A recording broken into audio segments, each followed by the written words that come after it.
Kolkata TV ডিজিটালে আপনাদের সকলকে স্বাগত। আপনাদের সঙ্গে রয়েছে আমি অঙ্কুর। আজ আমাদের নজর থাকবে রাজ্য বিজেপির অন্দরমহলে। আর বছর দেড়েক বাকি রাজ্য বিধানসভা নির্বাচনের।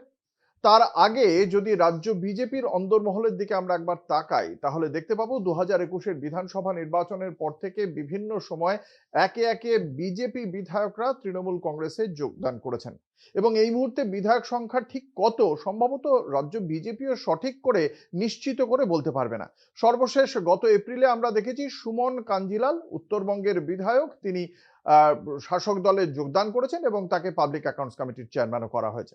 তারপরে যদি দেখি আমরা শেষ উপনির্বাচনগুলির দিকে, 6-6 করেছে শাসক দল, এবং এরই মধ্যে শুরু হয়েছে বিজেপির সদস্য সংগ্রহ অভিযান।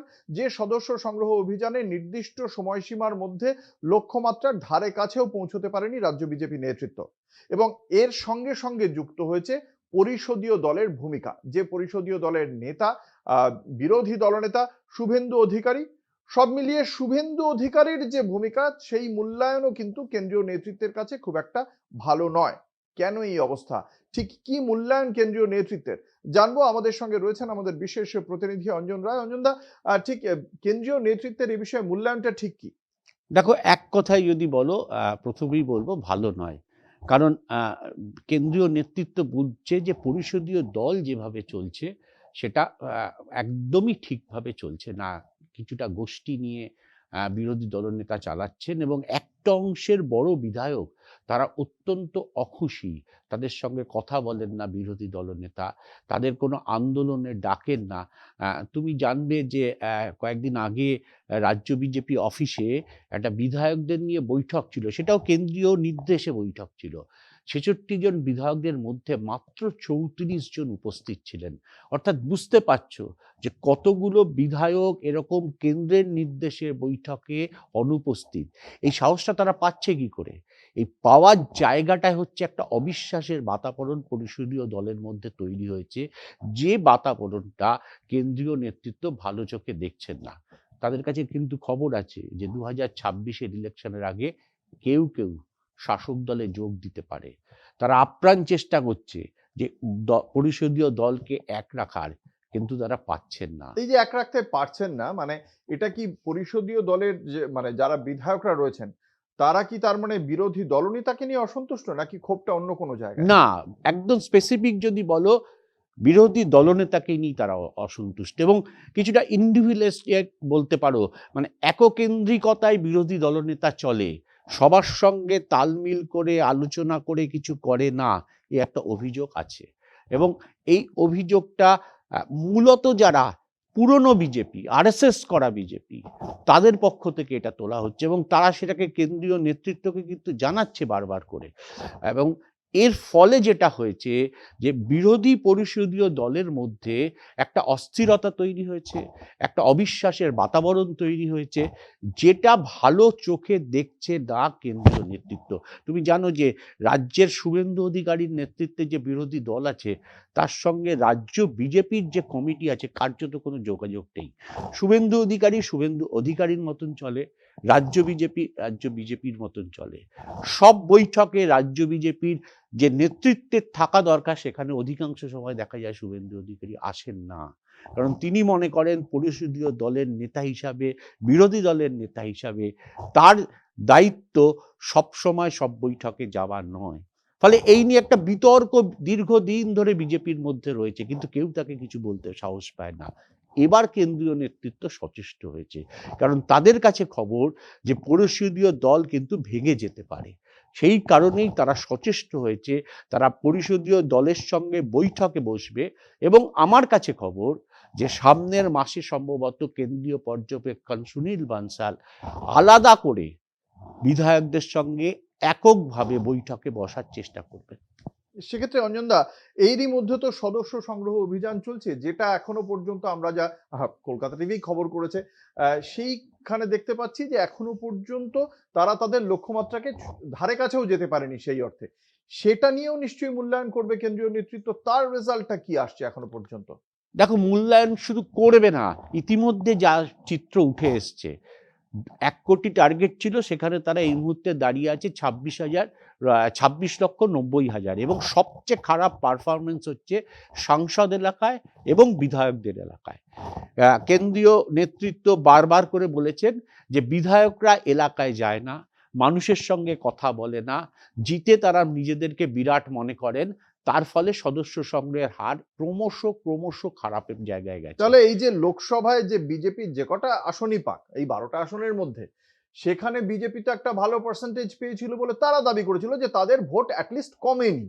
তাহলে সেই সমস্ত কেন্দ্রগুলোতে অ্যাটলিস্ট সেখানে কি তারা সদস্য মানে মোটামুটি ভালো পেল? একদমই নয়। যদি 1 লাখ ভোট পেয়ে থাকে কোনো একটা কেন্দ্রে দাঁড়িয়ে, সেখানে সদস্য সংখ্যা হয়েছে বোধহয় তোমার এই যে গোঘাট যদি হয় যদি তাহলে গোঘাটের রেজাল্ট কি?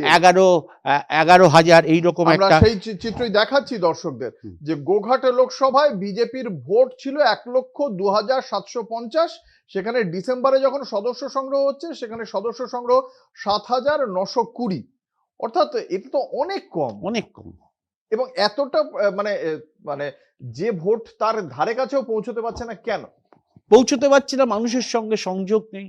মানুষের কাছে চিত্র তো গোঘাটের পাশাপাশি আমরা দেখতে পাচ্ছি খানাকুলেও, হুগলির খানাকুলেও তো একই অবস্থা। সেখানে ভোট পেয়েছিল লোকসভা 1,07,166।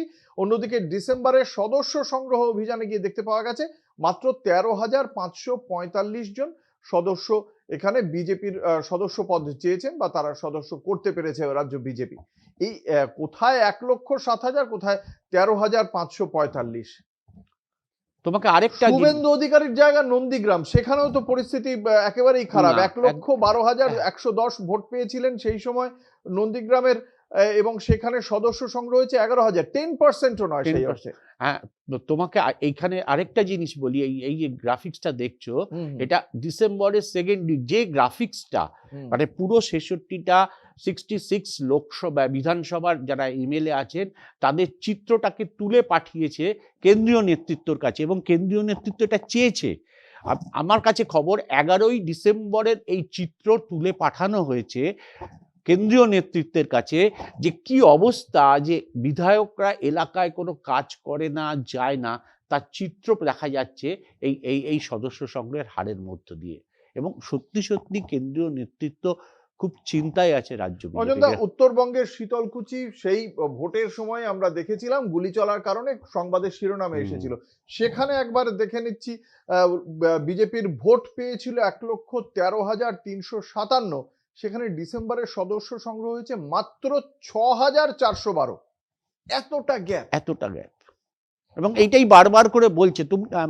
দার্জিলিং এ রাজু বিস্তার রেকর্ড ভোটে জিতেছেন এবারে, বিপুল মার্জিন। সেই দার্জিলিং এ ভোট পেয়েছে 87,252, সেখানে 6,041 হচ্ছে কি সদস্য। এই যে মার্জিনটা, এখানে কেন্দ্রীয় নেতৃত্বের কি মূল্যায়ন? এই যে আমরাই খবর করেছিলাম যে সুনীল বনসাল এসে বলেছিলেন যে বলেছিলেন যে 100 নম্বরের মধ্যে 34 পেলে পরীক্ষায় পাশ করা যায়। আর আপনারা আজকে দাঁড়িয়ে ডিসেম্বরের মিডিলে দাঁড়িয়ে এই চিত্র কিন্তু তখন কেন্দ্রীয় নেতৃত্ব পেয়ে গেছে। আর পেয়ে গিয়ে বলছে যে আপনারা দাঁড়িয়ে করেছেন হচ্ছেন 26,90,000, অর্থাৎ পরীক্ষায় আপনারা পাশ করতে পারেননি। মিনিমাম পাস করতে গেলে 34% ভোট পেতে হবে আপনাকে, মানে 34 লাখ করতে হবে। আপনারা সেটা পাস করতে পারেননি। এই চিত্রটা দেখে এটা নিঃসন্দেহে বিজেপির খুব গোপন একটা দলিল। এই চিত্রটা দেখে পরিষ্কারভাবে বোঝা যাচ্ছে যে কেন কেন্দ্রীয় নেতৃত্ব বারবার আসছে, বারবার বৈঠক করছে, জেলায় যাচ্ছে, কিন্তু কতটা পৌঁছতে পারবে টার্গেটে, মানে পাস মার্কে কতটা পৌঁছতে পারবে। আরো একটা কেন্দ্রের ছবি আনবো দর্শকদের সামনে, নাগরাকাটার চিত্র, যেখানে বিজেপি লোকসভায় ভোট পেয়েছিল 79,732। ডিসেম্বরে সেখানে সদস্য সংগ্রহ হয়েছে 3,171। কোথায় 79,000, এখানে 3,000। অথচ উত্তরবঙ্গটায় কিন্তু বিজেপির একটা সাংগঠনিক, অবশ্যই সেই সাংগঠনিক জায়গাটা কিন্তু বিজেপি হারাচ্ছে। এটাও তোমাকে বলি, রাজনীতিগতভাবে যে আস্থা, যে বিশ্বাস বিজেপির ওপর মানুষ রেখেছিল, সেটা কিন্তু ধীরে ধীরে ক্ষয় হচ্ছে। নানা কারণে ক্ষয় হচ্ছে। কিছু নীতি, জিনিসপত্রের দাম, সবটা মিলিয়েই, গ্যাস পেট্রোলের মূল্য বৃদ্ধি, সবটা মিলিয়েই কিন্তু এই ক্ষয়টা হচ্ছে। কিন্তু সেটাকে রক্ষা করার জন্য বিজেপির নেতৃত্বের যে লড়াই, মানুষের কাছে যাওয়া, বিধায়করা সেটা করে না। তার মূল একটা কারণ হচ্ছে যে বিজেপির বিধায়কদের যিনি নেতৃত্ব দেন, বিরোধী দলনেতা, সেই শুভেন্দু আন্তরিকতা তাদের মধ্যে নেই। ফলে এক্ষেত্রে শুভেন্দু অধিকারীর বিষয়ে যে মূল্যায়ন করেছে কেন্দ্রীয় নেতৃত্ব, তার ক্ষেত্রে আগামী দিনে সমস্ত বিধায়কদের সঙ্গে কথা বলে সুনীল বনসাল বা বিজেপি নেতৃত্ব কোনো পদক্ষেপ আদৌ করেন কিনা বিরোধী দলনেতার বিরুদ্ধে, সেটাও দেখতে হবে। তবে সব মিলিয়ে এই মুহূর্তে অন্তত বিজেপির পক্ষ থেকে শুভেন্দু অধিকারী যথেষ্ট চাপে, তা নিঃসন্দেহে বলতে পারা যায়। দেখতে থাকুন কলকাতা টিভি, রাত দিন 7 দিন।